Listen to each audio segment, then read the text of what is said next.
Olá, Ciro, eu espero que tudo bem. Quem fala é o Prof. Sost de Biologia para mais uma revisão no FPR-UEL. E como eu comentei, você pode usar nos outros vestibulares que você vai prestar ainda. Então dá um print na tela para você se organizar com esses termos. Algumas provas são bem específicas de perguntar para você qual filo apresenta 3 folhetos embrionários, qual filo apresenta 2 folhetos embrionários. Se for o FPR-UEL, o que é um animal triblástico? O que é um animal diblástico? Então vamos lá!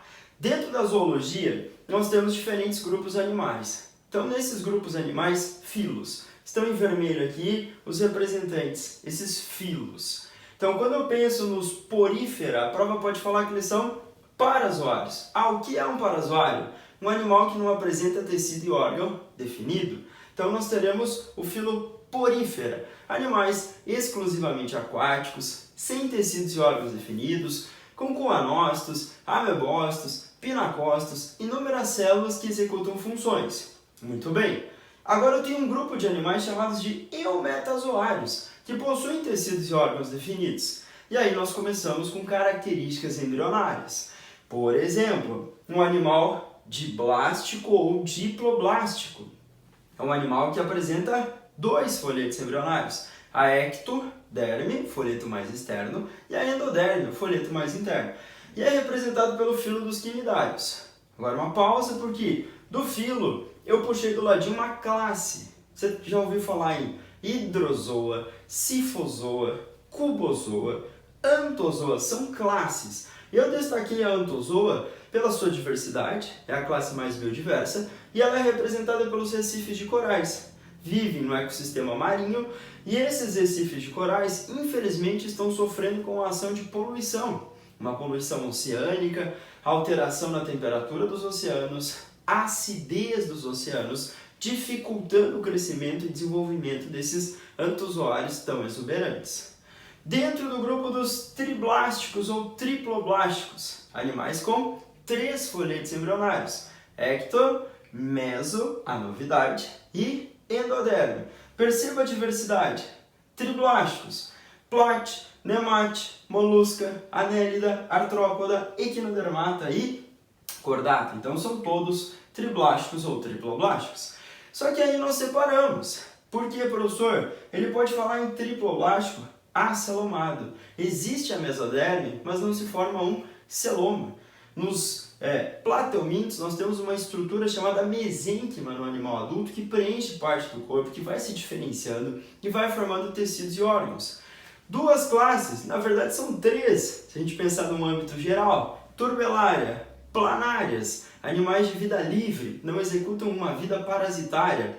Agora eu destaquei as 2 que eu tenho endoparasitas. Os céstoda, representado pelas tênias, e os tremátoda, pelos esquistossomos. Então esses 2 representantes são parasitas e acabam causando teníase, cisticercose na espécie humana e esquistossomose. Então a gente pensa no ser humano como um hospedeiro desses vermes. Eles são triblásticos e acelomados. Triblástico ou triploblástico.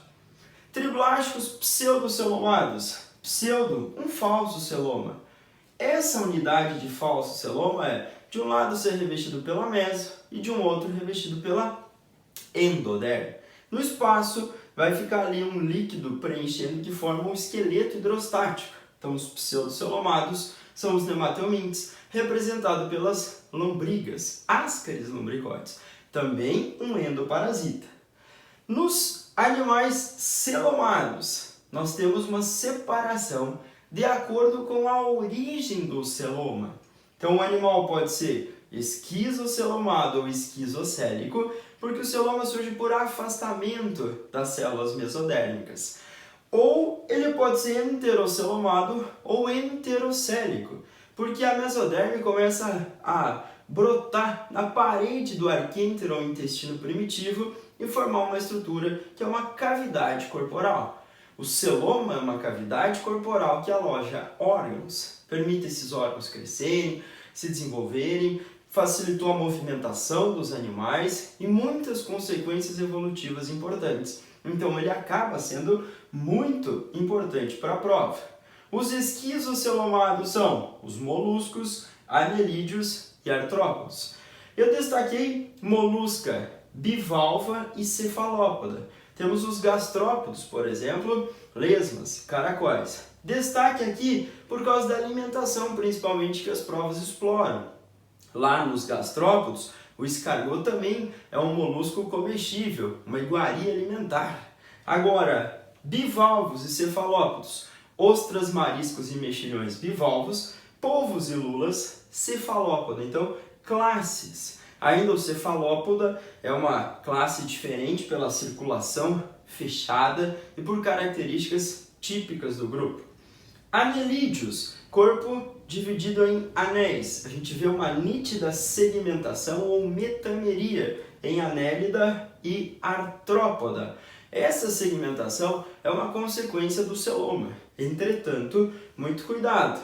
Frases como todo animal celomado é um animal segmentado? Não, isso não é verdade. Temos moluscos, temos equinodermos, que são celomados e não apresentam segmentação. A segmentação é visível, ou a metameria, nos anelídeos, nos artrópodos e nos cordados.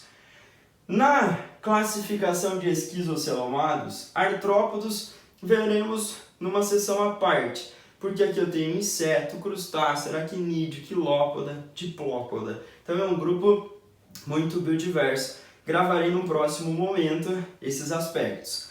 Enterocelomado. O celoma surge por bolsas da parede do arquêntero intestino primitivo, folheto mesodérmico. Equinodermos, estrela do mar, lírio do mar, pepino do mar. E o grande filo dos cordados, que também veremos num próximo encontro. Nesse grande grupo cordata, nós teremos os agnatos e os gnatostomados, peixes, anfíbios, répteis, aves e mamíferos. Então, uma diversidade. Mas o foco inicial é você separar principalmente os filos com as suas características embrionárias, que pode ser uma questão na prova.